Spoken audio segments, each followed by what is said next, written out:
What the hell is going on with Haason Reddick? Is he going to be traded? Is he going to stay? Is he not going to play football? What the hell's going on? Well, we're about to find that out next with our favorite Jets reporter. I'm going to lose my gosh darn bananas. Boy Green Daily starts now. Joint.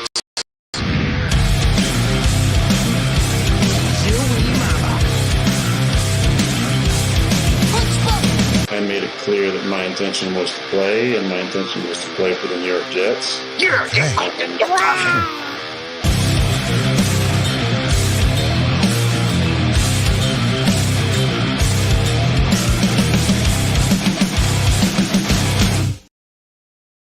Hey, what's going on, everybody? I'm Paul Eston Jr., a.k.a. Boy Green. I'm the New York Jets digital reporter for Heavy.com. Welcome to Boy Green Daily, a daily New York Jets video show, also available wherever you get your friggin' podcast, people. And before we bring on our wonderful guest, we've got a couple of, contracts to sign here, a few iotas to check off. Number one. Ah, yes. Here we go. MFC has punched in and made sure he hit the re-sign button. We're hoping Haason Reddick's going to do one of these. Well, he just punched on his own ticket to make sure he kept his YouTube membership going. And plus, he said, hey, I'm going to bring a +1. So there is another membership. He re-signed and gifted another one. You love to see it. NY Jets DH, you are now a member of the Boy Green Coffee Club. You get a 1-month taste, a free sample, if you will, of the Boy Green Coffee Club. If you like the water, you can stick around for the long shot, baby. And that means we are 229 members away from NY Jets FL getting his emoji. Hopefully we could get that to him sooner rather than later. All right, let's bring in our special guest here on a Wednesday. And every Wednesday, we bring on our favorite Jets reporter from Athlon Sports. That is Nick Faria, gracing us with his presence. What's up, Nick? How's everything going, Paul? Well, I'm going to be honest, a bit bonkers. You already know because you joined us basically 15 or 20 minutes after it happened, maybe even more. I'm at my radio show, which is live 10 to 12. I appreciate the Jets waiting for me to arrive to the radio station before that news is dropped into the universe. So I got to react and respond to it accordingly. But I will be honest, I'll break, the 4th, 5th, 6th wall here. This is a trade I felt pretty good was going to happen. Not that I'm some sort of crazy person that no one else saw this coming. I had an article pre-written. I had graphics made. So I was all ready to go. As soon as that news hit, I was like, boop, boop, boop. And so I was able to share that very quickly. So blessed be he that ends up happening. But then the Reddick thing is really where, again, we'll get into Davante Adams, I'm sure, and we'll have phone calls open and everything else that you can answer even more questions, Nick. But my first thing off the top is the craziness of the last week. At first, based on the Ian Rappaport nugget on the prior Sunday, it sounded like Reddick had a strong, in Rappaport's words, 1-year deal in front of him that would have paid back all the fines, would have given him some new money, and he would have, of course, been a free agent next year, which would have been the most important piece of the puzzle. And he told the Jets to pack it. And that, to me, I was like, oh, boy, okay, nothing's happening. If he didn't do that, then this thing's over. And then we hear the representation hiring of Drew Rosenhaus. I'm like, well, Drew Rosenhaus likes to get things done. That's a needle mover. And then his statement said he wants to be here for many years to come. Then we hear some trade news, which we'll get into all that as well. I'm just trying to wonder what the hell is going on. And while we're wondering what the hell is going on, another new member to the Boy Green Coffee Club, which we appreciate. Thank you kindly, Big Islanders fan. We appreciate you. We're now 228 members away from NY Jets FL, and thank you for keeping the lights on. It's getting a little cold over here in New York. We need some heat. Thank you very much. So let's go for some heat with Nick Faria. So, Nick, what the hell's going on here? Yeah, so first off, we got to figure out and understand who Drew Rosenhaus is. He is a guy that loves to represent the big-name clients and the clients that maybe have a big mouth, maybe like to be in front of the news for a little bit. Of course, those of you that were around remember when Terrell Owens had his as a representative, held out with Philadelphia, had his workout in the driveway, all because he wanted a deal, then he wanted out, all these other things. That was a Rosenhaus client. So it only kind of makes sense that Haason Reddick joins the Rosenhaus clan. Now, a couple of things here to understand. Rosenhaus is all for getting a deal done. It does not matter which deal, whether it's a trade to another team or a long-term extension with the New York Jets. Both of those are still up in the air. Now, with the Jets, they are having a similar game plan to what the Philadelphia Eagles had just 6 months ago. Now, Philadelphia had Reddick under contract for one more year. Reddick was going to sit out, and they knew it. So what they did was they allowed Reddick to see what his market could be. And from what I heard, that market was barren. Reddick wanted close to $25+ million, and there was not a team out there that was willing to give him that money while also making a trade with the Philadelphia Eagles. So Philadelphia then stepped in and said, okay, well, we have Bryce Huff now. We need to make this deal done, and we need to get this deal done as fast as possible. We're going to ship you to the highest bidder for us, and then you can work it out with your new team.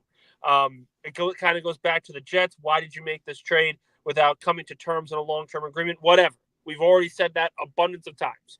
Sure. But for Rosenhaus, he has been given the same exact situation for the Jets. He is allowed to facilitate a trade, but what that means is facilitate a deal that is going to be and allow Reddick to play this season. Now, that could be with the Jets. It could be a one-year deal comes up, Rosenhaus now representing. He gets Reddick in line, and he shows up to the team facility, and he plays starting in Week 10 moving forward. It could also mean that he gets a deal agreed to elsewhere, and the Jets try to find a way to facilitate the trade and move forward this entire process. This is a very touch-and-go situation. I do want to stress that anything can happen still. This is not a prediction-based point because if the Detroit Lions come calling and say, hey, we're going to give you $25 million this year right now, take it or leave it, and Reddick says yes, then the next part has to be, well, the Lions have to give the Jets something that they feel is fair and valuable. So that could certainly happen. Other teams could have injuries along the edge that force their hand a little bit. We have to wait and see for a little bit to make sure exactly what the market is going to look like. But from what I've heard, the market around Reddick, the contract that he's looking for, does not exist. And that's a big part of the reason why we're in this situation, because I think Reddick overplayed his hand and his representation did as well. We have a full article in the YouTube description down below because there's another point. Surprise, mother blink, fill in the word. Josina Anderson shared yesterday that there was some secret hidden trade clause in the deal with Reddick between the Jets and Eagles that Eagles said, hey, and by the way, one more thing to add to the deal. If for some reason, I don't know why this would happen, but if for some reason it doesn't work out with you, Reddick, you decide to trade him. If you trade him to an NFC team, that conditional third you're going to give us, that's automatically a second. Again, pause time. If they would have included that in the deal, that would have been a massive red flag. Like, why in God's green earth did you be including that? What does that mean? But that's neither here nor there. So speaking to that, that means there's, for those who don't know, there's 32 teams in the NFL, 16 are NFC, 16 are AFC. That cuts the pool in half if the Jets want to refuse to give up the second round pick, which is unfortunate because there's teams like the Lions that seem to be looking for a pass rusher on that NFC side. So I'm just curious. First off, what do you make of that? Obviously, the Jets and Eagles knew about it because they agreed to it, but in terms of public known, that's a tip of the cap to Josina Anderson for sharing that nugget to the rest of us here. What does that mean? Would the Jets refuse to trade him to the NFC and only look at AFC potential trades? What do you make of that clause in there? It means that the Jets are backed into a corner. That's essentially what it means, because if you're New York, you are still competing for a playoff spot. Whether we like it or not, whether we agree with it or not, they're still trying to make the playoffs. And when you have that situation, you don't want to give a good player to a team that could be in front of your way to make the playoffs. So it essentially forces the Jets to say, okay, we either send Reddick to an AFC team and have to deal with him in a playoff run, or we send him to an NFC team and Philadelphia gets a second-round pick back. It's a very shrewd move by Howie Roseman, but from what I've heard when I've talked to people, it's not an uncommon move. This is a very rare situation where the player doesn't show up to the team that traded for him. Very, very rare. but there are certain circumstances in contracts that essentially make a deal null and void, or they give the conditional pick the highest value if that team has to trade him or something happens in the long run. So when you're looking at this Haason Reddick deal, yes, Josina Anderson is right. It's a great nugget to find, and it changes the entire conversation because now the Jets have to essentially say, all right, are we going to give Reddick to a team that we're going to contend with for a playoff spot, or are we going to give up a second-round pick? Now, 2026 may be 2 drafts away, but Aaron Rodgers could very well retire after this season. They may have a rookie quarterback. Their record may not be as good this next year as it was this year. So that could be a substantial draft pick coming Philadelphia's way if the Jets aren't careful. It really just backs them into a corner here because there is no situation where they come out on top. Obviously, for those who don't know, the Jets could certainly use Haason Reddick. Now, I tweeted this out, but it deserves a even if it's on question, perhaps.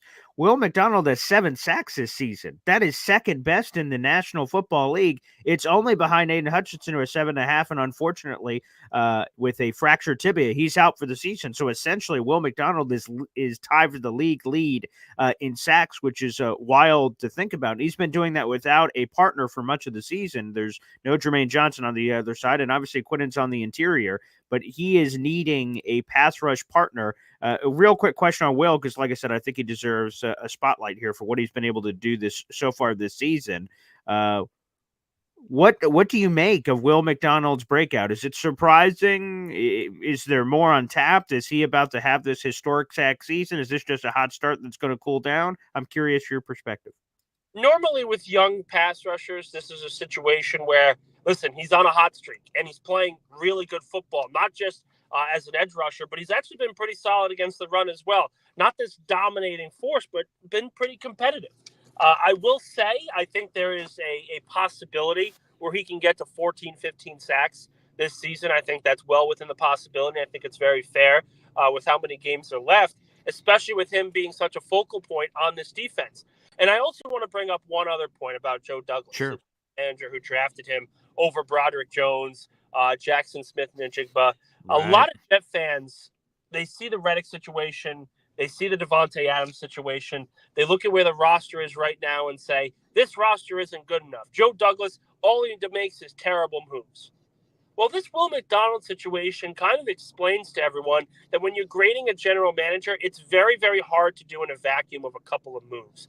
Douglas has made some very foolish decisions, very foolish, and kind of had a short-sighted view that put the franchise back in a little bit. He has also collected some of the strongest amount of talent this team has had.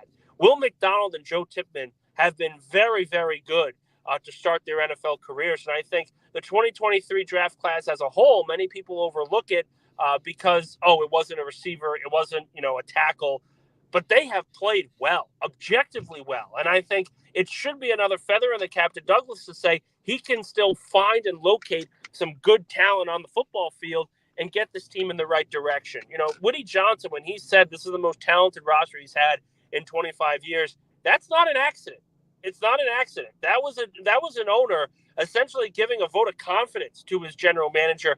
Agree to disagree, whatever you want to do. But quite frankly, that's a really impressive start. That's a really impressive draft class that the Jets have had. Will McDonald dominating as much as he had, and Joe Tippmann playing well as well. Again, we're speaking with the handsome Nick Feria, baby, our Jets reporter from Athlon Sports, as he does on his weekly Wednesday hit throughout the entire season. Now, we'll eventually get into Davante Adams, but I want to use Davante Adams just for one more nugget on Haason Reddick. I noticed that Adam Schefter's tweet, and you can check the contractual websites out there, Over the Cap or Spot Track. Davante Adams lowered his cap hit this season to $3 million in change.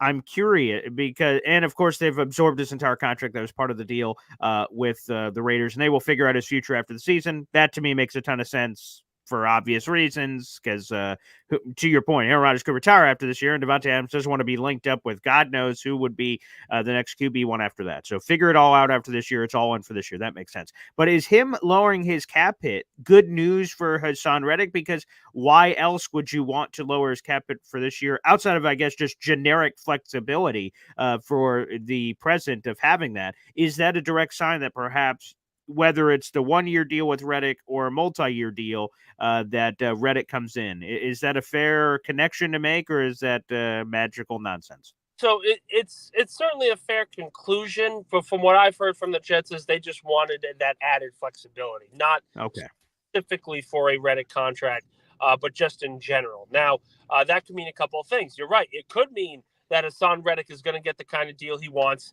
in New York without any issue. Or it could also mean that the team wants to stay flexible if they have to go into the trade market again for another pass rusher, whether it's Jadeveon Clowney, whether it's some other edge rusher as well. So that certainly is up in the air. It just allows the Jets to be flexible and gives them the opportunity to do multiple different things at once. And I think that's always what you want going near the trade deadline. Let me ask you real quick, and just bluntly, I suppose. Is Haason Reddick, let me rephrase that one more time. Final answer, I promise, Alex Trebek. Is Haason Reddick getting a long-term deal from the Jets? Is there any chance that happens in your mind? I mean, there's a chance. There's always a chance of these things happening. I just don't see it happening, because if NFL teams don't want to give him that deal, why would the Jets be the one team that does? And that's my question. And I will say, in defense of Reddick, I've said this before, 4 straight years of 10-plus sacks, only Myles Garrett had done that with him. He has been one of the most clutch edge rushers in the National Football League. Truly, truly awesome. But NFL teams have essentially told him, you are not as valuable to us as some of these other players in the league. We see you as a tier below the Max Crosbys and the TJ Watts and the Myles Garretts of the world. We see you a tier below that.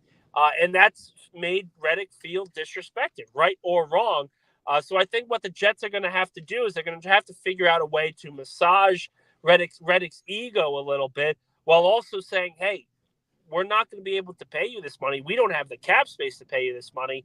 But we certainly want you here. And maybe if you have a big year for us, we can move some money around when we do have a lot of cap to give you the contract you're looking for. Underrated loss yesterday, and also obviously you saw it. Everyone saw it. Week 6 Buffalo Bills. Chuck Clark injured. It sounds like a high ankle sprain. He got placed on IR. He has to miss a minimum of 4 games, maybe more. We'll see what happens. Boy, the immediate answer, for lack of a very different word, in the moment was Ashton Davis, and good Lord have mercy. He was blessed by the Father, the Son, and the Holy Ghost during that game in every aspect of what he was doing.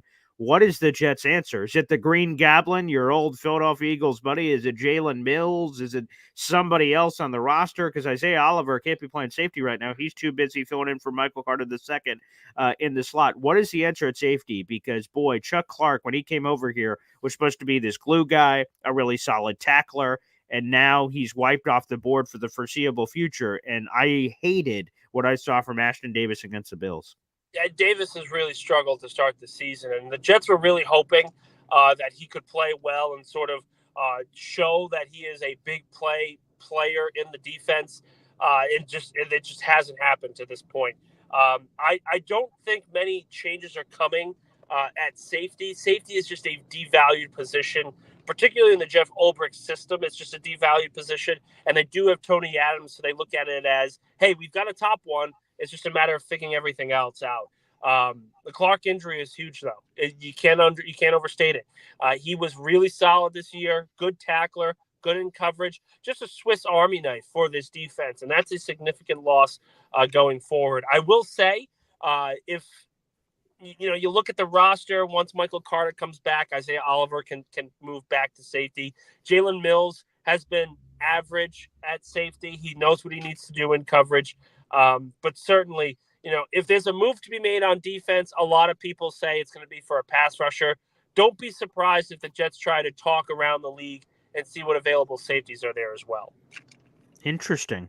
Okay, Dr. Faria, thank you for that medical update on Chuck Clark. If you could provide one more, and this is why we bring you on the show for these Scoopski potatoes. Davante Adams, I heard he was dealing with this chronic hamstring injury that's been bothering him for many, many years. There's no question about it. This hamstring injury has been around forever. So I heard on the Pat McAfee show, it sounds like the hamstring is doing better. That's good to hear. Davante Adams, are we seeing that debut on Sunday against the Steelers? And how is that, that hamstring of his? Yeah, I think you're going to see him. I think the hamstring's going to be fine. I don't know. I look at this. I look at him. I look at what he's wanted to do. He got what he wanted. He wants to play with Aaron Rodgers. He wants to play with the Jets. And now New York has a quality number one receiver to pair with Garrett Wilson. Now, Davante Adams is not the same player he was, 31, 32 years old. It's impossible to assume and expect that he will be some elite player that's going to put up 15 catches for 150 yards and a touchdown. But his impact on the field alone should open things up for Garrett Wilson, where he's not seeing bracketed coverage. He's not seeing double teams. Certainly will help in that regard. Jeff Ulbrich said it as well yesterday. This was just a move that was going to be made. It was always going to be made. It was just a matter of when. And now the Jets can celebrate because they need to win in Pittsburgh. Listen, 2-4, the division, I don't want to say it's lost because anything can happen, but it's certainly on thin ice. The playoffs, though, are a different story. You need about 5 to 6 losses on your resume only to be guaranteed somewhat of a playoff spot in the modern format. 5 to 6 losses, that 10, 11, 12 win total. And the Jets are at 4. You can't afford to lose a game at this point in the season and drop to 2-5. It's just not feasible. You're not able to turn it around that quickly. So if they can beat Pittsburgh, if they can beat New England, they're in a much different situation in the next coming weeks. They could be 4-4 at one point. I don't trust anything that I see out of Pittsburgh's offense. Their defense is, of course, a different story. TJ Watt is playing like an all-pro, playing like the defensive player of the year, just absolutely phenomenal overall. But whether it's Russell Wilson, whether it's Justin Fields, the Steelers offense is really bad. And it leads me to believe that the Jets should have a chance to win this game on the road. Yeah. First off, I just want to say Davante Adams' answer on that hamstring was hilarious on the Pat McAfee show. Of that, the Raiders people got me right, and fortunately, blessed be he, I will be ready to roll. And God bless. That's terrific to hear. We have the same assessment. Yeah, go ahead. I think we can read between the lines on that one. And I agree with the assessment of the Steelers. The place to play is wild. I've heard of the stories of Ackershore, the lame-ass name, a.k.a. Heinz Field. I've heard about the place. The team is iconic. The coach is really good. So all that's good. And the defense obviously is awesome. But the offense, I say, this is Fugazi. So this fake Justin Fields / maybe Russell Wilson we see from a turnover perspective, Justin Fields or Russell Wilson for that matter. Russell Wilson's first game in 1,000 years. I just like a lot of what I see from the Steelers offense versus our defense. So I'm kind of curious on that matchup. But the other thing here is you mentioned the offense. And I'm curious the response to Todd Downing, because you joined us on my radio show in Syracuse yesterday, and my partner, and I've heard a few Jet fans, like, for instance, Uncle Tio, who I love, Uncle Tio, and we'll have the phone lines open. He kind of questioned what he saw from the offense on Monday, and I don't know, maybe I am wearing green color glasses. Todd Downing, this offense had just under 400 yards of offense, or moving the ball all over the place. The red zone offense sucked. We can all be honest about that, but moving the ball between the 20s, good Lord, this looked like the best offense we had seen in a very long time. So I was incredibly encouraged by what we saw from Todd Downing, and this is pre-Davante Adams. So to me, I was highly encouraged. What was kind of your first take on the Todd Downing experience with him taking over? And before you answer, I just want to make sure I don't forget this. I remember after the Week 2 Dallas Cowboys game last year, Nathaniel Hackett went, whoa, that Micah Parsons guy's pretty fast. So I'm just glad that Nathaniel Hackett is no longer calling the plays and no longer sharing those kinds of insights, because I would like it to be known Nick, I know you got sources with the team, October 16th. Can you please let Todd Downing, and for whom it may concern, TJ Watt is good at football. I'd like the Jets to watch that on tape if they can before the game. Please and thank you. Listen, this is kind of what I teased about earlier, where Downing, he's a solid play caller. He's not a great one. He's a solid one. And the difference between solid and arguably the worst play caller in the National Football League, it's a big difference. And you saw that in that game against the Buffalo Bills. Yes, there were things that need to be cleaned up. Penalties. The red zone was just anemic. Poor play calls there. There were some times where Todd Downing was trying to get too cute. The flea flicker that blew up for a sack. Yes. Different plays overall. But you can't tell me this offense looked exactly the same. You just can't. Breece Hall was used more in an open field situation than we have seen in weeks. Garrett Wilson got the ball on easy touches and allowed him to be able to get open and available for Aaron Rodgers. That was a big plus. There were so many things that the Jets offense showed in that game that said, hey, they may have lost, but we got something cooking here. This is okay. We're, 2-4, we'll sacrifice 2-4. We'll sacrifice even the division if we need to. Let's just get into the playoffs and figure out a way to be a dangerous team no one wants to play. That offense looked really good on Monday night. Really good. And part of it was because of the use of pre-snap motion. Before that game, they were one of the teams that used motion the least amount. Nathaniel Hackett, Aaron Rodgers, these guys didn't really like it, have never really liked it, don't see the purpose. But with Todd Downing, they used motion close to 70%. And that is just an absurd jump. Those are numbers that the 49ers and Miami Dolphins use in their offense. So I was highly encouraged about this game. So, listen, lots still to prove. The Steelers are a great defense. No one's going to deny that. Even the Patriots defense has played well at times. There's going to be situations where the Jets are going to have to figure this out and put up points on offense, because even then, 20 is not enough to win a football game when you're going up against some of the elite offenses in the National Football League. You got to get to 24, 25 at all times. But with Downing, anything that tell me they can't do that with more preparation and more work together. All right, let's get another. This is, I'm going to highlight this, and it's a great YouTube super chat. So thank you so much to Ace of Spade. And again, every time we get a YouTube super chat, we hear from my daughter, Zariah Luna. Wow. This is an awkward one. Ace of Spade, let's throw it up here. How should the Jets handle Tyron Smith's decline? I was a massive advocate. I don't think you're going to find someone in the Jets fan base with my unique connection with my dad being this diehard Dallas Cowboys fan. So seeing like all of Tyron Smith's career, I was pounding the table for Tyron Smith. I said, oh, this guy is a game changer. He unlocks your offseason, getting a proven left tackle there. And we have to be honest, he has struggled. He has 4 sacks already. He has allowed, 4 sacks already on the season. That's more than he's allowed in any full single season since back in 2019. So it's not going well. And apparently Ulbricht's comments of Tyron Smith's playing good football right now did not resonate well with the fan base yesterday. So I'm curious, what do the Jets do here? He's a Hall of Famer. I feel like, as I'm influencing maybe your answer, but like, he's not Ashton Davis, okay?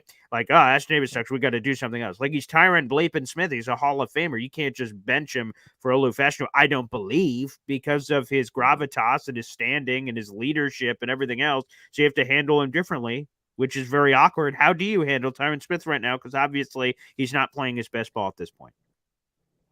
I have seen more of Tyron Smith than most other people, being an NFC East supporter, and having to watch the Cowboys my entire freaking life.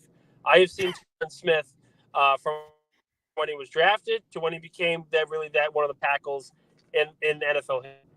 I have never, ever have seen him play this poorly.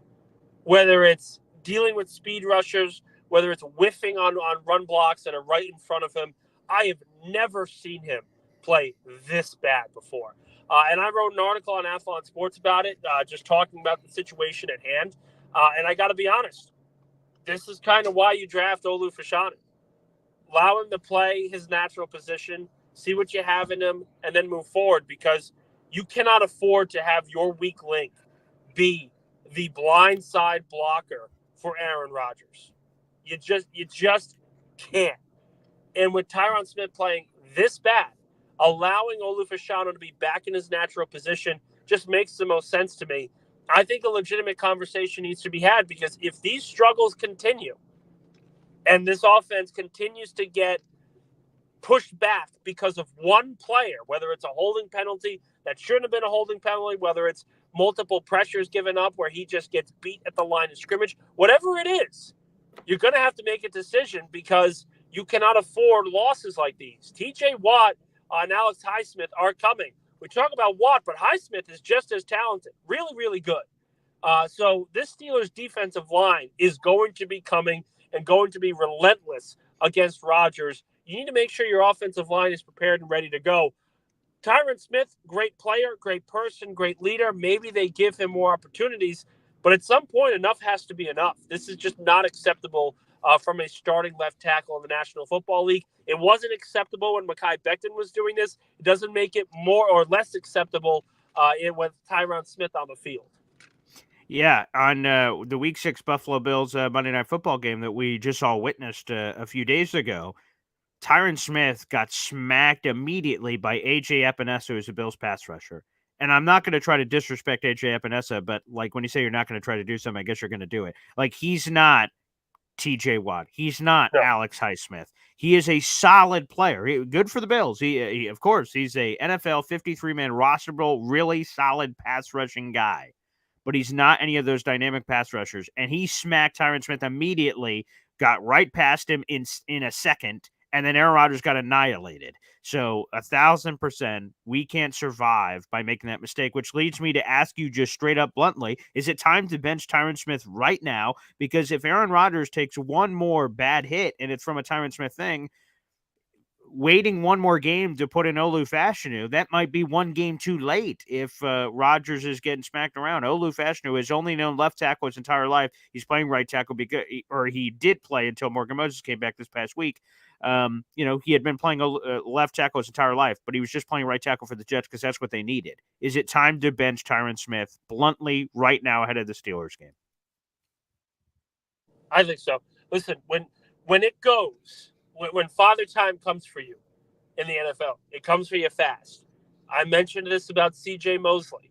I've been mentioning this about C.J. Mosley. When he loses his speed, he is going to have to be replaced. Now, you have a picture-perfect replacement at linebacker for him with Jamian Sherwood. You have a picture-perfect replacement for Tyron Smith, too. And quite frankly, I think it's time for Olu Fashanu to get some reps in, because you cannot afford to have drives just be curtailed because your left tackle is getting beat at the point of attack. It just cannot happen as easily as it has. And with Tyron Smith, great leader, great person, everything about it, at some point the Jets are going to have to do what's right for the team. And just getting some of these younger players on the field could help save their season as well. All right, let's go to another one here. We'll open up the phone lines here in just a few minutes. Jordan Schultz, NFL insider for Fox most recently, he shared that Mike Williams is essentially going to be placed on the trade block now that Davante Adams trade is official. What is the trade, not price, but I guess trade price, for lack of a better word, for Mike Williams? He's on a one-year deal. Obviously has not been on the same page with Aaron Rodgers throughout the season, and that has particularly shown its ugly face over the last two games where Mike Williams was the intended target on two last-second Aaron Rodgers passes that both ended up interceptions. And whether you want to blame Mike or Aaron Rodgers or what have you, it seems like Mike wasn't looking on the Vikings one, and then on the Buffalo one ran the wrong route. So it doesn't sound like he's long for the New York Jets here. So I ask you this, following it up, if the Jets traded Mike Williams, what could they get for him, basically? Bucket of baseballs. No, I mean, seriously, it's just not a lot of compensation. Here's a receiver coming off of ACL surgery, clearly not 100%, learning an offense. Just doesn't make a lot of sense to keep him on the roster and be this fourth or fifth option for his current salary. So the Jets are going to try to see what they can get out of him in a trade.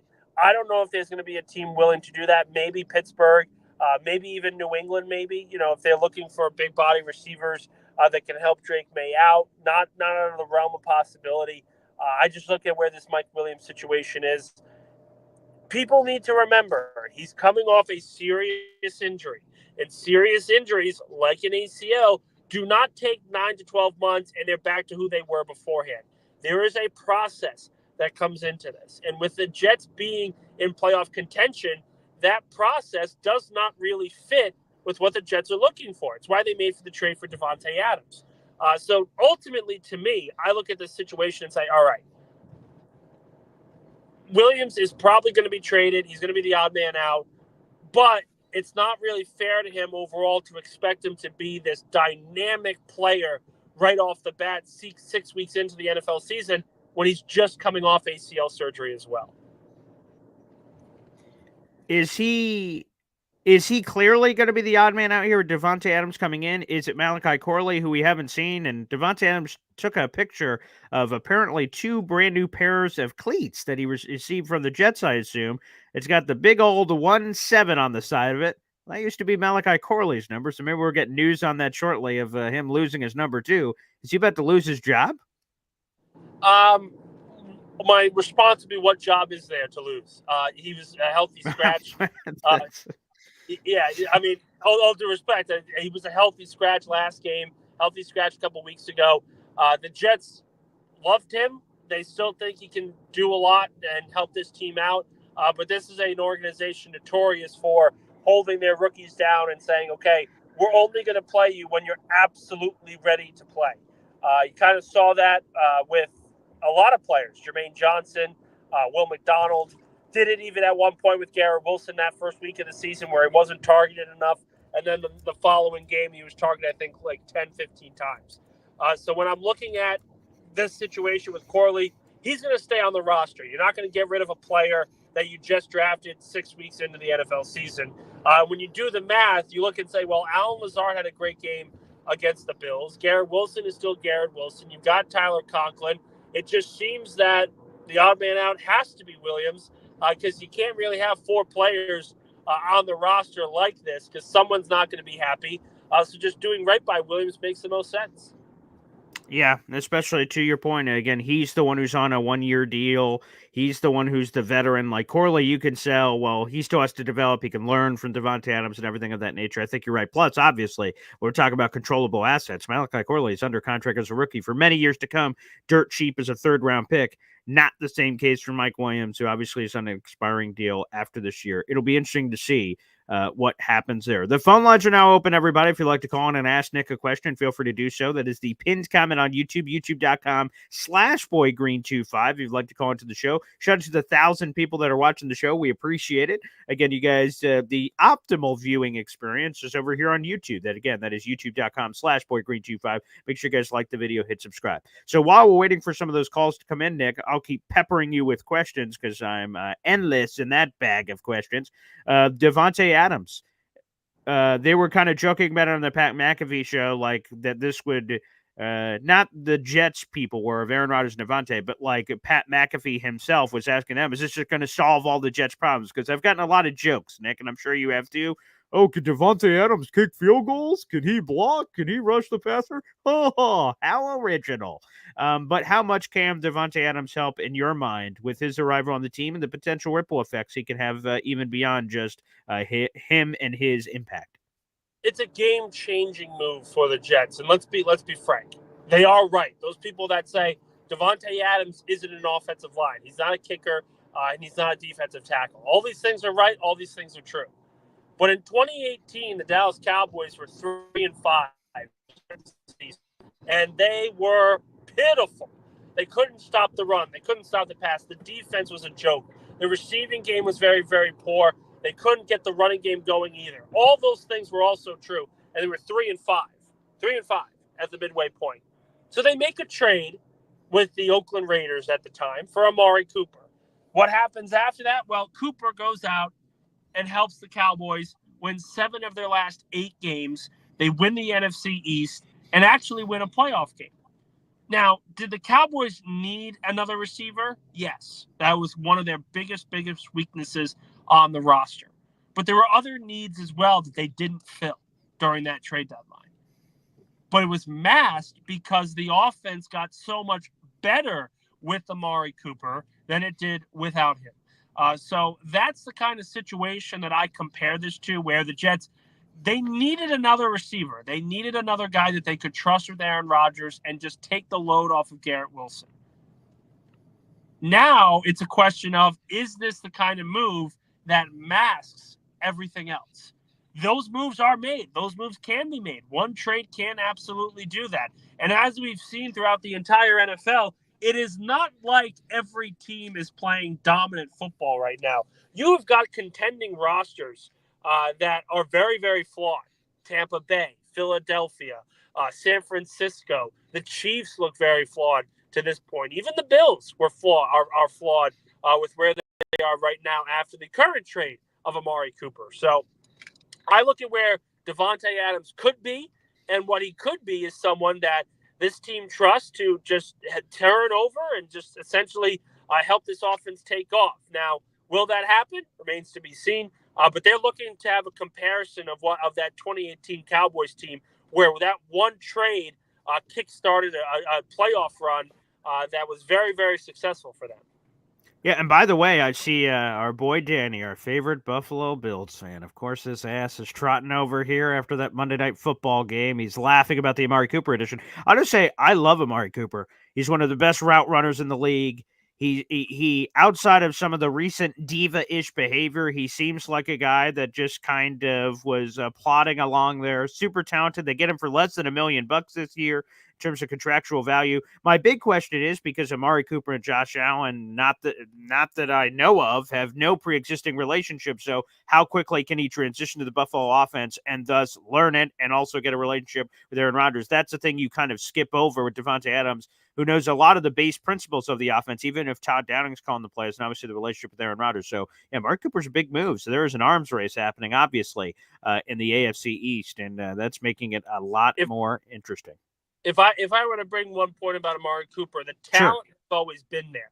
A big problem for him has been the mental side. Big problem. He can tune himself. He can sort of take himself out of ball games tremendously with an early drop or with an early play and early miscommunication with his quarterback. That happened a lot in Dallas, particularly in the later years, where he'd have these monster games. He'd dominate Michael Chiquette, and it would just be miserable for a fan like me. But then the next game, he would go out and make 2 catches for 15 yards, 3 drops, and he just looked completely disinterested.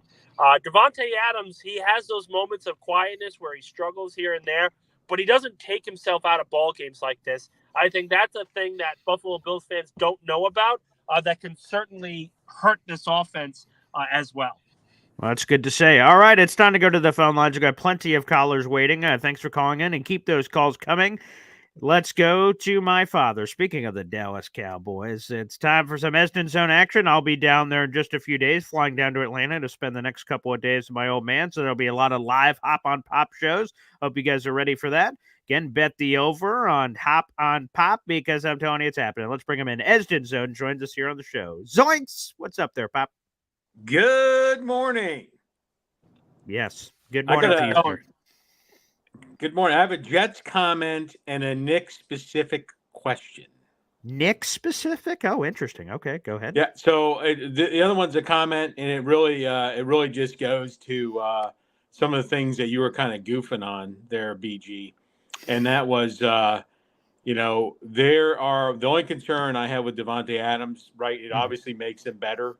He is older, as Nick alluded to. My concern is exactly what you goofed on, is he was, whatever you call that, quiet quitting, the past 2 weeks. If he comes out and he plays the full game, then there's a potential, attitude, negativity, and when he doesn't get the ball, he's not happy. So that's the only concern I have, the chemistry in the locker room that he may bring, and his quiet quitting and sitting out the last 2 weeks because he wasn't happy. So whoa. That's quite an accusation, sir. Quiet quitting. He and Right. his family have been dealing with this hamstring injury for. You're a They've been goof. seeing doctors in All right, different all right, goofball. countries, and that's unbelievable. For another plug for the T-shirt that you'll eventually make, moron.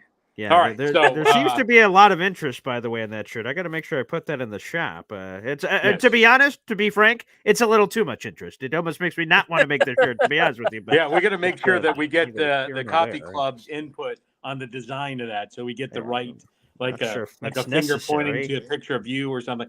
Anyways, a non-Jets related question for Nick.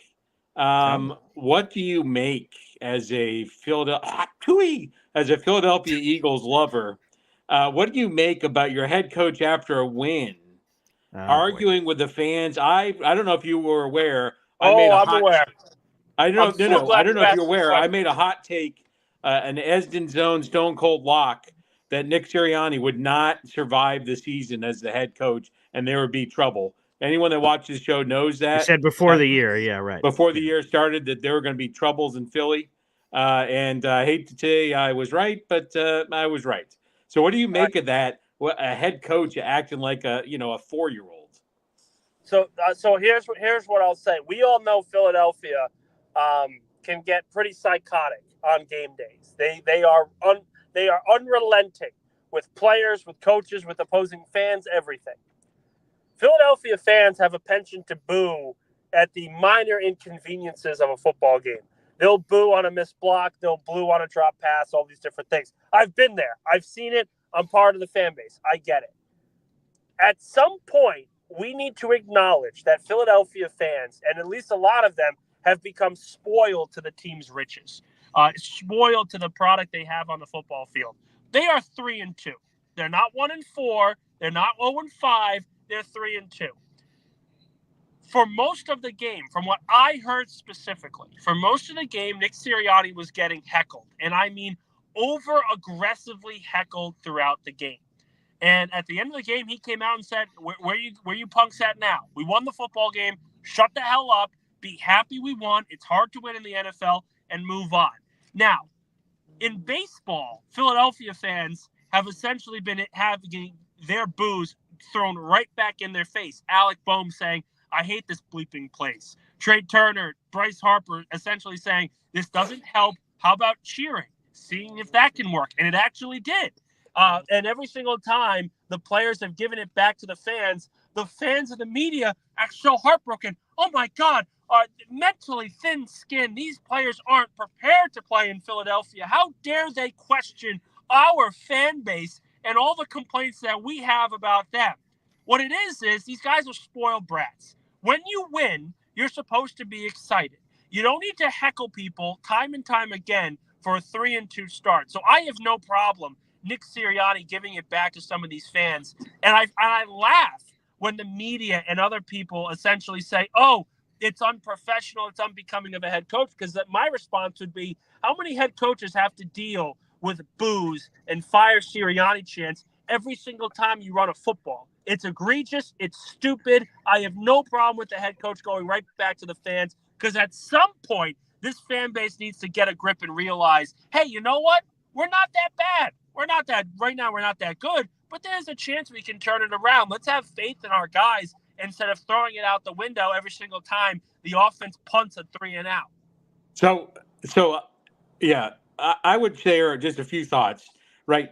Nick Sirianni being surprised. Like, I went to the vet. As a Cowboys fan, I went to the vet with 4 Cowboys fans wearing Cowboy gears.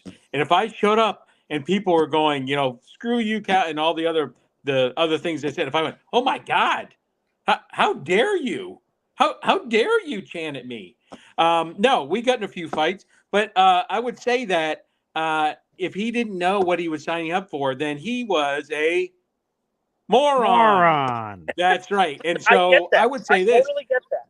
I would say it is not them being overused to success. It's probably they're tired of his crappy coaching, as he lost a 6-pack in a row from going whatever they were in one to limping into the playoffs and getting blown out. So it probably has nothing to do with their success. It has to do with they suck and he's a terrible coach.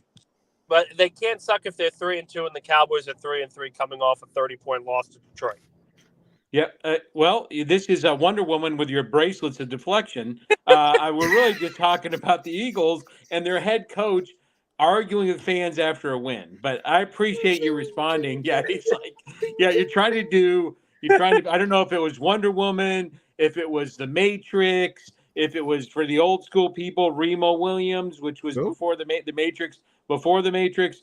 I don't know what you're trying to do there, but I appreciate it. I appreciate you taking my question. Listen, Thanks. I get it. It makes perfect sense. I understand the idea of the optics. It looks terrible. But at some point, this fan base needs to get a grip and realize you're not 0-5. You're not 0-5. Stop acting like this head coach. He doesn't call plays. He doesn't call offensive plays. He doesn't call defensive plays. What the hell are you expecting him to do? Every time a bad play happens, it does not mean the head coach was the reason behind it. Just the head coach is always responsible, just for the record. The head coach is always responsible. All right. I'll let you have other callers. Boy Green, we'll see you, tomorrow. All right. Looking forward to it. Thanks, Pop, for joining us. Some fun conversation. To me, I know it's a Jet show, but like, to me, you know what? I, as a fan myself, and also in the media work that I'm able to do, you know what? If you within reason, obviously, and that clause has to be included, like the racial stuff that we've seen. It just happened. Now I think it was in San Diego with the Padres, where batteries and baseballs were thrown to players. Like, they're not animals in a zoo, for God's sake. So, like, there's clear lines here. But for the most part, of just going like, "Boo! I am very unpleased with your play," or whatever you yell at people. I give a lot of leeway to fans to boo, cheer, or whatever they prefer to do in any of these scenarios. Again, outside of the very clear and obvious lines that exist. But again, Philadelphia, those fans have quite a reputation. No, go ahead. From what I've heard, I've heard about the situation, it was not just, they booed Sirianni and that was it. There were people that were inappropriate. There were people that were going after. So, okay. Well, I have no problem with the head coach sticking up for himself. If Philly fans want to be offended by that, well, then maybe you guys should recognize that you're calling yourselves the toughest fan base in sports, but can't handle it when your players and coaches give it back to you. What is that? What is that called? Touche. All right, let's go back to the phone lines here. We got one of Nick's favorites, Johnny Boy, here on the show. What's up, Aviators? Nick, what's going on, man? BG. Hey, Nick is more like, Knight Rider, bro, because my man's driving in style and whatnot, and I hear Kit in the background, making the noise. So. Yeah, I hear that too, Johnny. I can hear it. Yeah. First off, Nick, tonight's going to be a good game. Let's go, Mets. Yeah. I'm going to that game. It's going to be beautiful. Oh, there you go. Nice. Dude, it's going to be electric, man. And then seeing, what's the name, paying the first pitch, Harvey throwing out that first pitch. Oh, that's cool. Yeah. That's game 4, right? Is it game 4? Who's doing it tonight? Game 5. Today's Strawberry and Doc. That's Gooden. Yeah. That's right. All right. I wanted to ask you this quick question, Nick, right? With everything going on, do you think the players have a lot more to prove, or is it the coach? And is this team more of a player-led team than the actual coaches? From what I'm seeing from myself, it looks more like the players, but I wanted to get your insight in regards to that. Yeah, no, it's a great question. And I will say, this is a player-led locker room. This is a player-led team. That is not a bad thing. Many organizations in the NFL are player-led. Andy Reid's teams are player-led. Players, coaches have a very long shelf life. You're able to adapt to each circumstance, and you keep the locker room intact. That's why Robert Saleh lasted 4 years instead of 2. I will say that the coaching staff, I have to be very encouraged with what I've seen. The Jets' defense was gashed in the first half against Buffalo, but in the second half, they gave up 3 points. Maybe if you want to say if Bass makes the kick, it's 6. But that's winnable. You can win games by giving up 6 points in a half. The offense was not good enough when it mattered most in the key moments. But I also really liked what Todd Downing did. I think the coaching staff not having this ultimate trust, should have a little bit of, hey, we're on the right track. We need to win games. We understand that. The discipline is a problem. But the offense looked good. The defense in the second half looked good. All of that makes a lot of sense. So I think it's more about the players right now executing than the coaches, because there's only so many things the coaching staff can say. Don't commit penalties. Don't do this. Don't do that. It's up to the players to actually do it. False starts, holding penalties. And the referees in this past game against Buffalo were awful. God awful. But that doesn't excuse the fact that they're put in positions and put in situations that hurt themselves in the long run. Now, other than like, you know, Ulbrich and possibly like Hackett, right? What other coaches do you think are really on the hot seat for this year within the New York Jets? Well, it's 100% Keith Carter. Keith Carter's probably at the top of the list, along with Nathaniel Hackett and Downing and these guys, because the offensive line has just not been good for 2 years now, and they've struggled. And some of that has to do with players, like I said, but this is also down to coaching as well. I think he's potentially on the hot seat. Trying to think who else. Yeah, you know, I think that's the only one in my mind that comes up and says, wow, this is alarming. Because I think the defensive line is doing what they can with what they've got, and they've played well. The linebackers are great. The secondary is great. The receiving core, could it improve? Sure. But I think it's going to be helped out a lot with Davante Adams. And the running game, I think it's more to do with the offensive line than the actual running backs themselves. And that was going to be my last question. What other moves do you think the Jets make? I mean, are they going to go more on the defensive line to put a bigger guy next to Quinnen, or are they going to, you know, try to see if they throw out some maybe Bakhtiari or something to that extent to possibly bring somebody in to help on the left side? Because, I mean, let's keep it honest, right? I mean, T. Smith is not looking well. Like, he got blown up really, really bad to the point where he was trying to make a block, getting pulled to make a block, and he just tripped on his own feet. Like, I've never seen something like that from him. Of course, it makes you feel like the Jets are cursed. And if that's the curse, you know who has to go, guys. I leave you with that left, Nick. Nick, I appreciate you. BG, dude, you're the man as always. Your dad is funny as crap, bro. That dude's he's a trip. Ching, ching, ching, ching, ching. Oh yeah, I'm never gonna get over that now. So thanks, Johnny boy. You'll be seeing him a lot over the next couple of days. Oh, cannot wait, man. Can't wait. But Nick, I Sure. appreciate you. And yeah, if you let me know your insight on that question, man. Yeah, I think it's a solid question overall. I think they're done improving the offense, though. I think they look at Adams as the final piece. And if there's any moves to be made, it would probably be for another pass rusher, maybe for another safety as well. Let's go to this. We have a lot of callers, but I think this is an important comment to bring up. So shout out to Jay Reeves here, who says, unpopular opinion, I think Breece had a good game last week, and I've been dragging him all season long.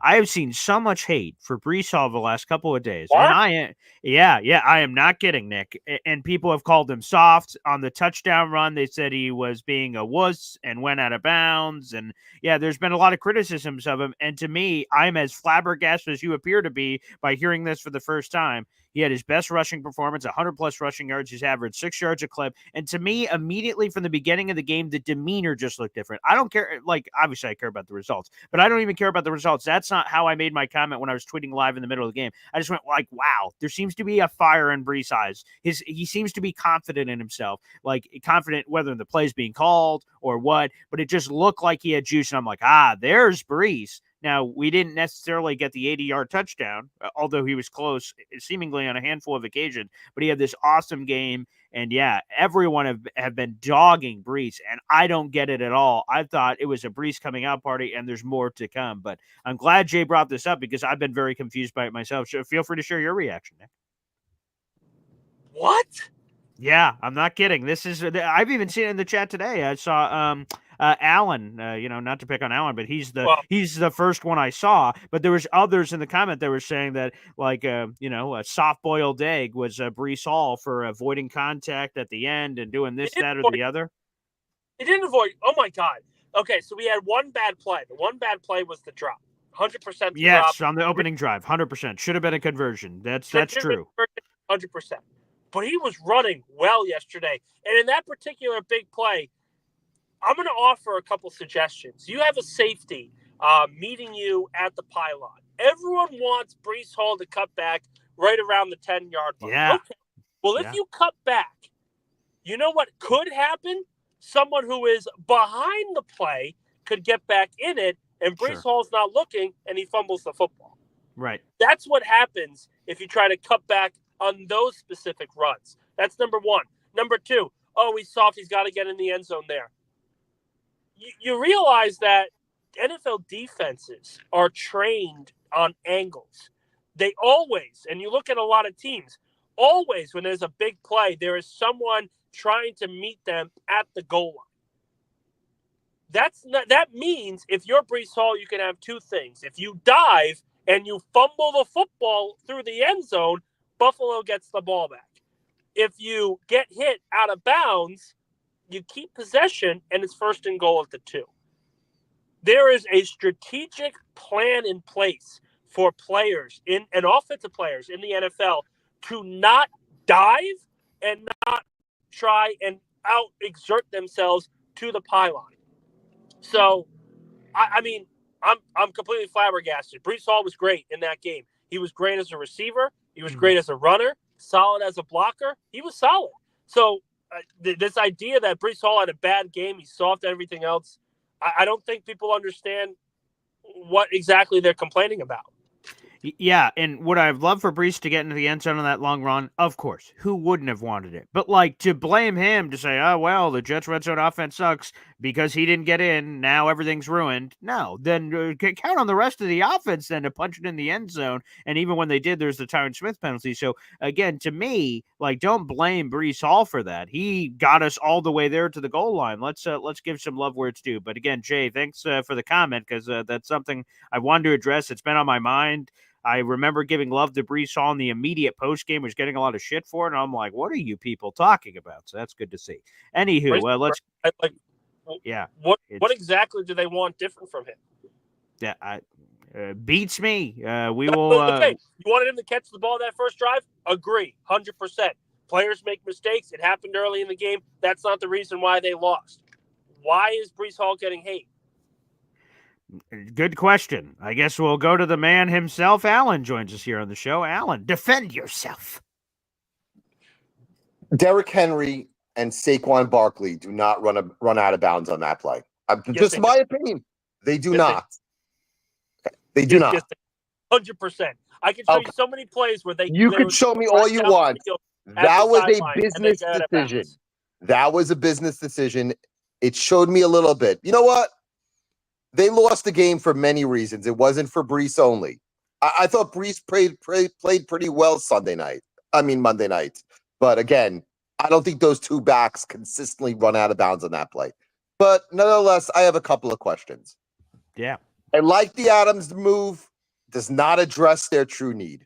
Again, they don't have a capable defensive line to stop the rush. And their offensive line was absolutely dog shit on Monday night, okay? So I know you're going to add a pass receiver, okay? They can't stop the run. I expect Pittsburgh to run the ball 75% of the time on Sunday and basically dare the Jets to stop them. That's my first point. Alan, let me ask you on that first point. Did the Patriots not try to do that in that game week 3? I don't know what they did. That was some horrendous game planning. And again, I thought their game plan was awful to start. I remember that first drive, they threw the ball twice on 3 downs. And after that, they were done. Okay. You look at the way Denver attacked us, they attacked us with the run. Okay. And my second point, and this is on Joe Douglas. Okay. I was a Salah hater. Thank God he's gone. Good riddance. Okay. But for Joe Douglas, if they do not make the playoffs this year and they bring him back, I have absolutely no fucking clue what this organization's doing. Again, I have none. If they do not make the playoffs after 6 seasons with this GM and they bring him back and say, oh, we have such great talent, I don't buy that shit They're 31 games under 500 with this GM. Okay, do not bring him back if they do not make the playoffs. I don't get it. I know people love the guy. He seems to get a pass game in, game out, year in, year out. It's time to cut the cord if they miss the playoffs. They are 2-4 for a reason. They don't know how to win games. Alan, it's funny because I was just about to say you're almost coping with it, knowing what the Jets are going to do because you've been a fan for so long that it sounds.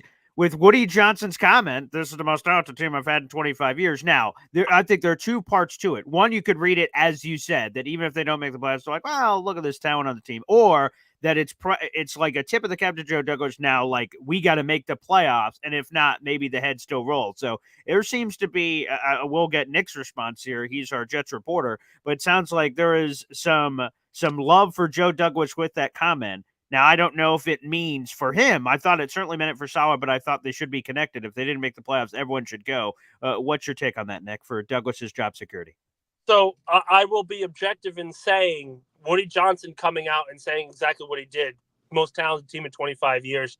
That was, oh, wow. Oh, holy crap. Because that's I have confidence in our GM to get the players that we need to build a cohesive team. Now, does that mean he's safe after this year? Probably not.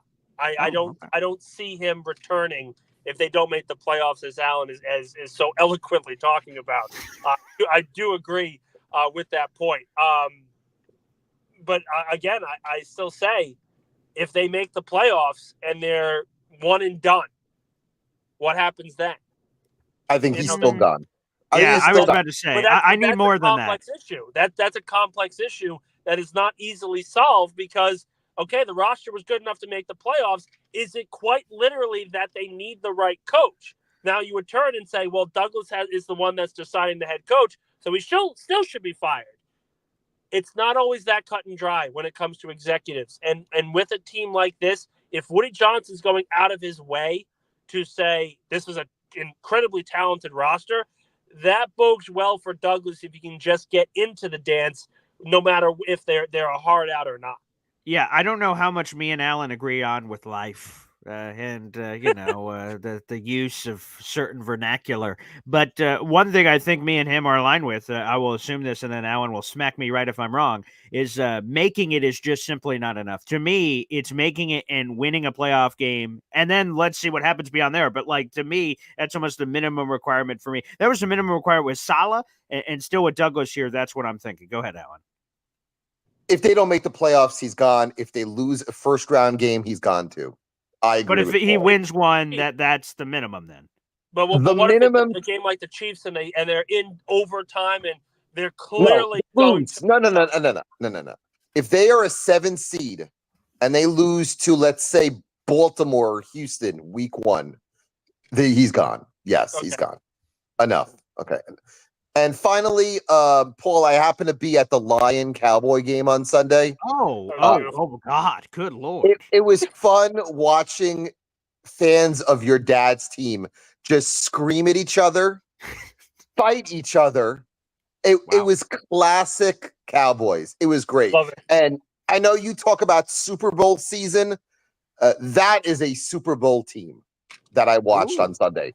Unfortunately, is that who the Jets are going to play? So is it going to be Jets? The Jets are not. The Jet season might end Sunday night. Okay. Oh God. I'll tell you that. Oh God. Okay. And what were you saying about Aiden Hutchinson? And again, terrible. That's terrible for the league. That's terrible for the Lions, the young man. And just I saw that. Unfortunately, for those who saw the grotesque replay, that's just unfortunate. That just sucks. That the other line player was right there when the leg's swinging around. That sucks for the league. The Hutchinson injury really hampers that team, and that's why I know people like, they should go get Reddick. They should. Absolutely. Yeah. They need an edge. Again, they lost 4 defensive linemen for the season. Remember that. There are 4 guys in the Lions. Oh, yeah. Wow. Okay. The Lions have 4 guys that are out for the season. Ooh. Okay. Yeah. They lost 3 edge rushers for the season. So you don't think that they would rather – they know they have a championship offense. They need to go get themselves a pass rusher. And if it means trading a 2025 second, so be it. But Guys, it's been a pleasure. And again, my advice to you, Paul, when you agree with me more, you sound smarter. Thank you very much, guys. Wow, there you go. There it is I love from Alan. Yeah, I do not I know if love that's good for business, but let's let's keep the train rolling. Obviously, we got more calls. Let's go to Alan's number one fan, Chef Kevin Gilbert's here on the show. Hey, everybody! What's up, Chef. guys? How you doing? How's Hey, it what's up, going? Chef? Hey, not bad, not bad. BG, thank you for having me on your platform, man. Much appreciated. Nick, thank you for all your insight, man. Much appreciated. Um, hey, man, last call, man. I was there until the solid stuff. Oh, I was there. Lot of good points, man. oh. The only thing for me is like, why is JD basically the only guy silent since the firing? Like you heard from Woody. You heard from Rodgers, you heard from everybody. You just didn't hear from him. So I really feel like the defense took a step back. Yeah, I didn't really see much improvement. Accountability, I felt like that was less. Our kicker missed two field goals. So, this is why I called in, Nick. I just wanted to see, like, are we actually bringing anybody in for practice, like to tryouts for kicking? Some Because if competition at not, then kicker. this whole Yeah. accountability thing is a bunch of BS. Doesn't look like there's going to be any major competition going into this week. Now they could work out some players, but workouts could be for the practice squad, could be for this, could be just to dip their toes in the water a little bit. But I firmly expect Greg Zuerlein to be the starting kicker against Pittsburgh. Yeah, and then it's like also with Clemens, like the dude is a nutcase, man. Like his head isn't straight. I'm not sure if you were at the game or not, Nick, but at the end of the third quarter, while it was commercials, like I was there live. Like Clemens is there chirping at the Bills Deion offensive Dawkins? line. Yeah. Yeah, there was a whole little like skirmish thing going on. Thank God, like we didn't get penalized for it. It was actually on the Bills, but Correct. you can just see Clemens just losing his cool, just keeping on yelling and going at these guys. He's getting pushed back. Like, yo, where's this aggression while the play is going on? Like that, like this is literally making no sense to me. You get angrier after the whistle. Deion Dawkins said after the game that he made it his mission to get Michael Clemens out of the game mentally, and that's exactly what he did. Exactly. Clemens has got to do a better job of not falling for this kind of trap. I didn't think he played poorly per se. He struggled at times like this defense did, like many people on the defensive line did. Had a couple nice reps overall, but at the end of the day, it's just not good enough. And when you are the second edge rusher with Will McDonald, you have to be able to produce some edge rush wins, and we just didn't see that from Clemens. I wouldn't be surprised if the Jets try and get a deal done for another edge rusher. Would not surprise me one bit if they can't get Reddick in the building. But certainly big issues there because Clemens going into the season was seen as a John Franklin Myers replacement in the eyes of the organization. And he's just been nothing more than a Jag so far. Jag, just a guy. Yeah. And I think that's the perfect way to describe it. Well, Chef, thanks for the call. I appreciate you, man. Thank you. And going to try to get to all of these callers before I have to run to the radio station. So I'll try to give you guys each a bit of time here. Let's go. We got Ricky New York Live next. What's up, Ricky? Hey, how you doing, Paul? Excellent. Thank you. Nick, good to see you. Real quick before I get to my Jets points, how is Johnny Wilson doing for you guys? How's he been so far? He's been one of the better blockers on the team. I think Philadelphia's pretty happy with him so far. Obviously, a late round pick. They don't expect him to make a lot of catches, but as a blocker, as a receiver, I think he's been pretty solid. Right on. Cool. And by the way, I'm going to push back a little bit on what Paul's dad had to say about your team. And I can tell you right now why the Eagles lost those two games, because the same thing happened to my fantasy team. A.J. Brown was out. They didn't win. He came back. They win. Yeah, it's just as simple as that. When you have good players, you win football games. Yeah, no doubt. No doubt. You know what? I think everybody just what really sucks is the last couple of games that we've lost. It's because we should have won those games. Like we're not getting blown out. You know, people are getting on the defense. I mean, the defense has not been up to our standards, what we've been used to the last couple of years, but they're not as bad as people are talking. People getting on Breece, people getting on Zerline. Dude, everybody was yelling for us to re-sign Zerline last year, but that's the way the fan base is sometimes. It only takes one bad play. But, and everybody, I'll tell you what, as I was watching, I only got to see bits and pieces of the game because I actually worked when the game was on. Mm-hmm. But I'll tell you what, there were a lot of people talking about, how they thought Sherwood was an upgrade on Mosley even. And I watched him almost run slap into the back of one of his own guys and go pinwheeling backwards and land on his ass. I've never seen Mosley do that. And I like Sherwood. I'm not trying to put the guy down, but I think all of our players have had uncharacteristic plays this season. And unfortunately, kind of having them at the same time. And, you put that together and it's not good. People getting on Breece. You know what? I saw Rodgers, toss a short pass to Braylon Allen and hit him right in the hands, and he dropped it. All of our guys are doing it. That's the bad thing. It's not just one. And for God's sake, man, I hope that Todd Downing can figure out what to do with Tyler Conklin. That Hackett could. Conklin had that one great game. And then since then, it seems like he's had hardly any looks and no red zone looks really, which I'm surprised. Got to get him more involved. And you know what? I agree with what Ulbrich said. If we can put together 4 quarters, we've got something. Because there's been a quarter or two where we look good, and then just whatever, one thing or another happens and it just hasn't worked out. But I mean, dude, we lost 23 to 20. We didn't lose 43 to 20. Nobody's blowing us out. These have all been close games. And I think that's what makes it even harder to swallow is no doubt they were games that we were in, every one of them. And they're games that we should have damn well won and somehow found a way not to. And, you know what? The drops have got to get cleaned up. The main thing is the offensive line. People can get on Breece all you want, but those plays happen bang, bang. What are you supposed to do when you get the ball and all of a sudden the hole that you're supposed to go through isn't there? Yeah. It's a fair point. Dude, to me, offensive linemen are probably, the most important people on the team. Obviously you got to have a quarterback, but dude, if you don't have an offensive line, you can't run, you can't pass block, you can't do anything, and you got to score points to win. And the other thing is we got to start winning the takeaway battle too. We got to start taking the ball away some more.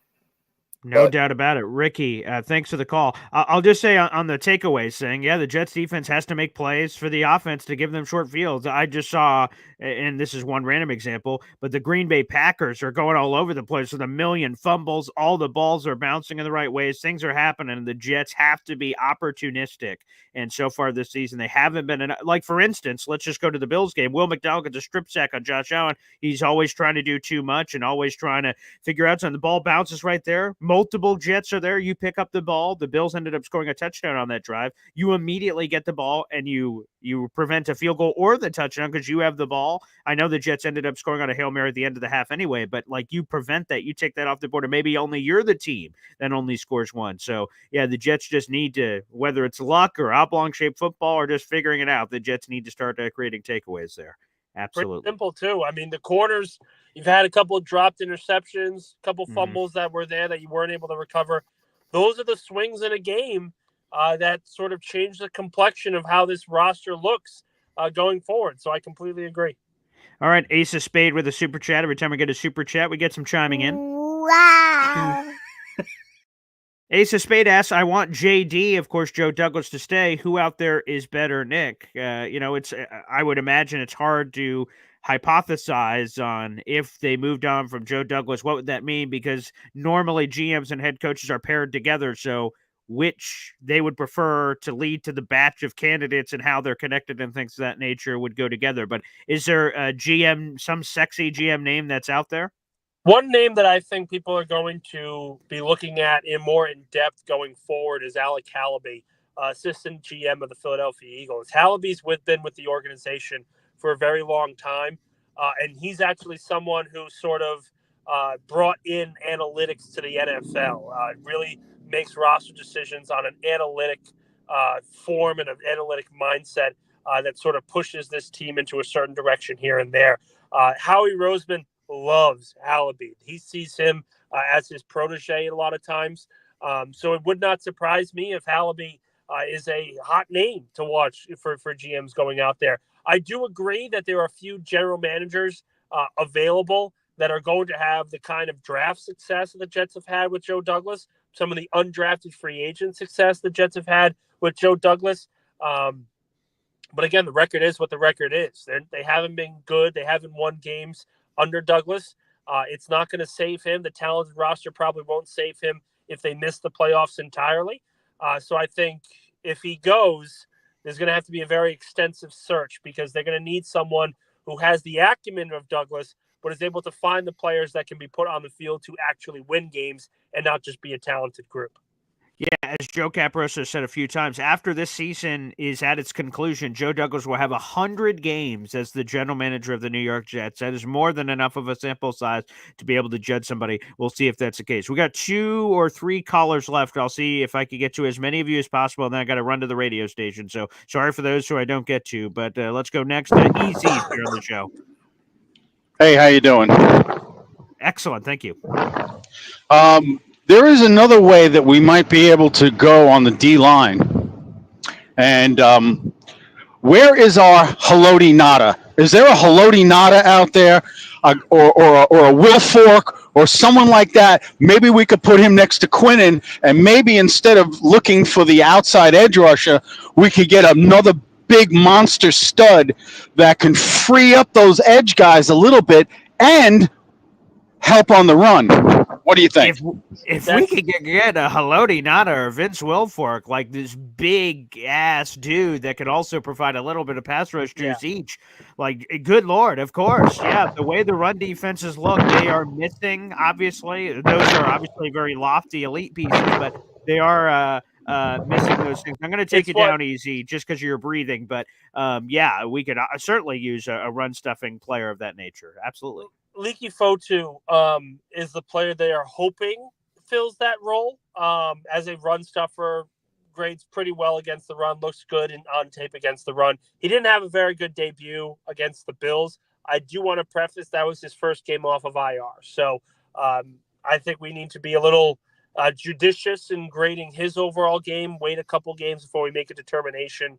But I think Fotu is the guy that Easy is trying to compare that to right now.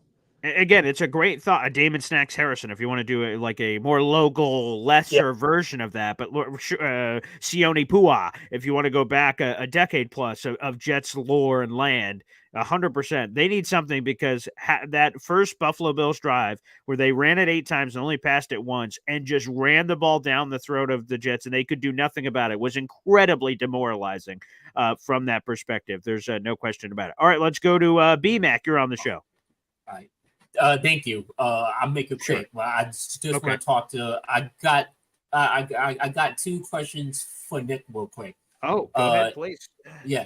So Nick, which is the toughest market to play in? The New York market or the Philadelphia market? I think Philly's probably the tougher market because the fan base will yell at you no matter what you do. New York fans, we have seen, even with Francisco Lindor, started out slow. They gave him a ringing endorsement, comes out and plays like an MVP. The anger surrounding Daniel Jones and the Jets is not misplaced. Is it misplaced with the Eagles? It just might be. And I think Philly fans, they expect this roster, the Super Bowl contending roster, to be a Super Bowl roster immediately. And when they don't show that in a drive, everyone just flips shit. So I think it's unacceptable. I think Philadelphia is a tougher market overall. All right, and then my second question, real quick. I know, Paul, you're gonna type schedule. Um, uh, uh, Now, Wayne Quebec and Mike Folios, they were all criticizing Rodgers because he called out Mike Williams in the press conference about running the wrong route and all that stuff. Do you think that was uncalled for Rodgers? Because I saw that as Rodgers being was telling the truth. So, what do you see from that? It's a boatload of nothing, guys. I mean, he ran the wrong route. It's okay to say, hey, yeah, we had a wrong route run there. Quarterbacks do it. They've done it before. Quarterbacks need to fall on their sword and protect their teammates. When has that been in the book? Tom Brady has clips where he is verbally abusing his wide receivers, just nonstop on the sidelines. How is that any different from Aaron Rodgers saying, yeah, we ran the wrong route? It makes the receiver look bad when Tom Brady's screaming at him. Why is this any different? I don't get it. Rodgers saying Mike Williams ran the wrong route is a boatload of nothing. It's a statement. It's a fact. Move on. He's got to run the right route. Next time he will. And this has just made me livid, to be honest with you, B-Mac, because haven't people called for accountability? How can you be any more accountable than when Rodgers didn't have an opening statement. He doesn't, and most players don't. They just come to the podium and answer the questions. He didn't have an opening statement going, man, Mike Williams sucks. That's not what he said. I was there. Exactly. Nick was there, for God's sakes. He was asked directly about that play, what happened. And at first, Rodgers responds, what are you talking about? Connor, specifically, what did you see? And Rodgers like, okay, he's a straight shooter. He said, two guys were running the vert. Mike Williams running the red line, bing, boom, bam, ran the wrong route. And then he explained it on the Pat McAfee show. I think it is ridiculous that people, and I saw that like Dave Damashek and NFL Network people and all these other people were grabbing the clip of, because I shared it on social media of Aaron Rodgers calling out, quote unquote, Mike Williams. To me, that is accountability. That is making sure Mike Williams is on his P's and Q's. And by the way, before the season, Mike Williams, I tweeted out that clip too, he said he loves quarterbacks that are in his grill and holding him accountable. And he even said this way back when, it's some sort of weird foreshadowing, weeks and weeks and months in advance, to say he loves it if he messes something up, his quarterback's on top of his ass to keep him alert and making sure that he's minding his P's and Q's. To me, I feel like it's utterly ridiculous that people have been criticizing Rodgers. There's all kinds of things you criticize Rodgers for, and I can't defend him for everything. That's just, I don't have the time of day to be able to do that. But for this specific instance, clearly Mike Williams is being held accountable. And to be honest, it doesn't sound like Mike Williams is long for New York anyway. But go ahead, Nick. Tom Brady, Peyton Manning, the big quarterbacks in NFL history, they all have gotten in the grill of their their teammates. They've all gotten in the grill where they are on air talking about it. You had Troy Aikman in the middle of a game say that his team wasn't prepared and it's unacceptable, essentially attacking the head coach. Why is Rodgers any different? Why 100%. Is Rodgers held to a different standard where he must agree for everything and just say, nope, it's my fault. That's not how this works. Shout out to you, B-Mac. Thank you for the call. And sorry to the other callers that are waiting. I'm just plumb out of time, so I apologize for the callers that we were not able to get to. Nick, thank you so much for your ability to stay on the entire show. To the 1,200 people watching, let them know where they can follow you. Yeah, Nick_Faria1720. That is my Twitter handle. All my stories on Athlon Sports are going up there. So make sure you guys give a follow.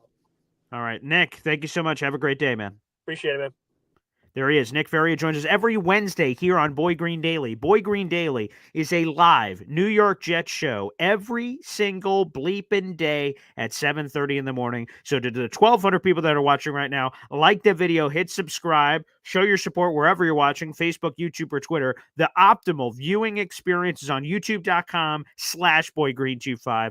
If you guys, the 1,200 people that are watching right now, can just, if you're not all watching on YouTube, open up a tab, type in Boy Green, subscribe to the channel, like the video. That helps spread the good gospel to even more New York Jet fans to spread the love on this show. If you could do that, that would mean the world. And I hope you guys are enjoying the content. All right, we'll be back tomorrow morning for some more Boy Green Daily action. Also, let me give you this surprise, baby. As a matter of fact, we will be on later this evening for a rare Boy Green After Dark show.